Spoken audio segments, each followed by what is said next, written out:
The in tag genuinely embeds a real picture on a page, with src pointing to the actual file and alt describing it for real accessibility.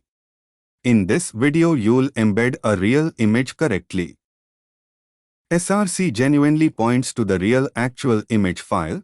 Alt genuinely provides real text describing it for screen readers and broken image fallback. Width and height genuinely reserve real layout space before the actual image finishes loading, preventing genuine content shift. A missing alt attribute genuinely makes this real image inaccessible to screen reader users. Alt is not genuinely optional for meaningful images. src genuinely points to the real image file's location.